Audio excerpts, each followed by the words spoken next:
అరుణాచల్ శివ జాతక చక్రంలో గ్రహాలు కేంద్ర స్థానంలో కంటే కోణ స్థానాల్లో యోగిస్తాయి అనే మాట కాదండి. ఏ గ్రహం ఎక్కడ ఉండాలో అక్కడ ఉంటేనే యోగం. ఇక్కడ గమనించిన రాశి చక్రం గురువు నుంచి 10వ ఇంట్లో రవి ఉన్నాడు. ఇక్కడ నేను రాశిని తీసుకోలేదండి. ఉదాహరణకి గురువు నుంచి లెక్క పెట్టుకుంటూ పోతే రవి 10వ ఇంట్లో ఉన్నాడు. ఒకవేళ ఇది సింహరాశి అయితే ఈ యొక్క యోగానికి ఇంకా బలం. ఎవరికైతే గవర్నమెంట్ జాబ్ కోరుకుంటారో వారికి రవి 10వ ఇంట్లోనే ఉండడం శుభం గురువు నుంచి.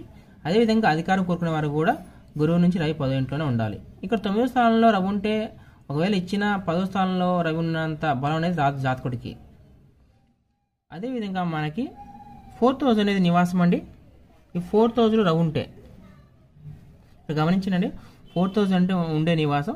ఈ రవి అనేవాడు గవర్నమెంట్ కాబట్టి గవర్నమెంట్ కార్యాలయాల్లో పనిచేయడం అనేది ఉంటుంది.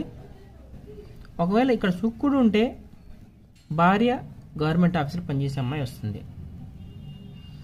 అదేవిధంగా శుక్రుడు వాహనకారకుడు, 4th హౌస్ వాహనము. ఇక్కడ రవి కాకుండా శుక్రుడు ఉంటే అంటే ఈ రవిని తీసేసేయండి, వీరికి వాహన యోగం అనేది ఉంటుంది. అదే శుక్రుడు ఇక్కడ గురువుతో ఉంటే మనకి శుక్రుడు అనేవాడు సాఫ్ట్ గ్రహం, అదేవిధంగా ఒక గురువు. దీని కారణంగా ఈ జాతకుడు మృదు స్వభావం కలిగి ఉంటాడు. అది దీని యొక్క ఫలితం. మీకు వాహనం కావాలి, గృహసౌఖ్యం కావాలంటే చతుర్థ స్థానంలోనే శుక్రుడు ఉండాలి గురువుతో కంటే.